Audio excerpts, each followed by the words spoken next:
नमस्कार, ये आपका भारत लाइव है और जैसा कि आप सभी जानते हैं कि बिहार में राजनीतिक रूप से कई तरह की चर्चाएं हो रही हैं। इन चर्चाओं में खास करके अगर बात की जाए तो नीतीश कुमार और जो एनडीए के भीतर चल रहा है उन चर्चाओं को काफ़ी जोर और बल दिया जा रहा है। सीधी सी बात अगर कही जाए तो भारतीय जनता पार्टी जिस तरह से अपना व्यवहार कर रही है एनडीए के घटक दलों के साथ, उसको लेकर के कहीं ना कहीं नीतीश कुमार के मन में भी डर है।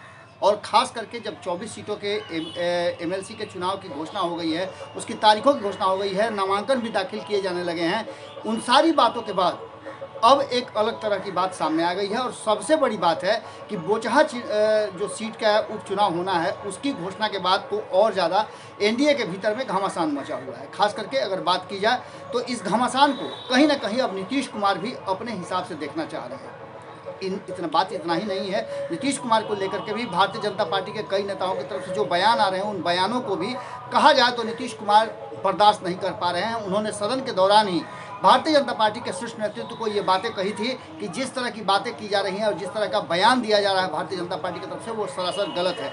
सबसे पहले तो बात यहाँ से शुरू हुई थी कि अल्पसंख्यकों को यानी मुस्लिम समाज को वोट से वंचित कर देना चाहिए। ये बयान आते ही नीतीश कुमार ने इस पर एक्शन लिया और भारतीय जनता पार्टी ने अपने नेताओं को कहीं ना कहीं ठोक बजा करके कहा कि इस तरह के बयान नहीं होने चाहिए। लेकिन आप जानते हैं कि कुछ ऐसे भारतीय जनता पार्टी के नेता हैं जो खास करके हिंदू एजेंडे को लेकर के और पार्टी और संगठन को लेकर के बहुत मुखर रहते हैं।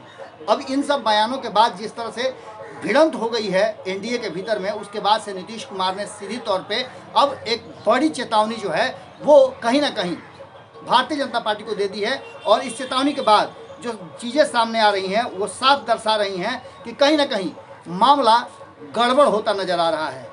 सीएमओ बिहार की तरफ से एक पेज है जिस पर बहुत सारी बातें लिखी हुई हैं और साफ तौर पे पुरानी बातें जो नीतीश कुमार की है वो बातें उसमें एक पोस्टर के माध्यम से बताने का कोशिश किया गया है। सीधी तौर पे संविधान, स्वाभिमान और आत्मसम्मान का हनन नहीं होगा सहन। इसका मतलब आप समझ रहे हैं कि इससे पहले भी आपको याद होगा कि 2015 में नीतीश कुमार पर भारतीय जनता पार्टी और खास करके नरेंद्र मोदी ने जिस तरह से हमला किए थे वो बातें आपको पता है। अब एक बार फिर से नीतीश कुमार ने वही राह पकड़ ली है और उन्होंने इस पेज के माध्यम से जो बातें लिखी हुई है वो साफ तौर पर लिखा हुआ है, न किसी को फंसाया जाएगा और न किसी को बचाया जाएगा। साथ ही साथ इस बात का ख्याल रहे कि संविधान, स्वाभिमान, अधिकार और आत्मसम्मान का हनन नहीं होना होगा सहन।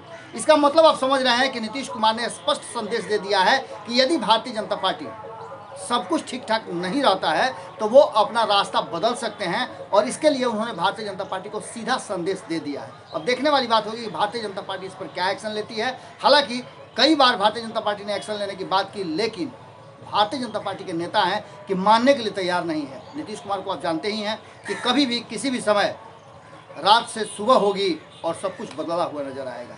क्या होगा ये तो आने वाला वक्त बताएगा, लेकिन नीतीश कुमार के तेवर बहुत तल्ख हैं और ख़ास करके आगे हम आपको चर्चा बताएंगे कि किस तरह से बिहार में राजनीतिक उथल पुथल और भीतर भीतर सरगर्मी बढ़ी हुई है।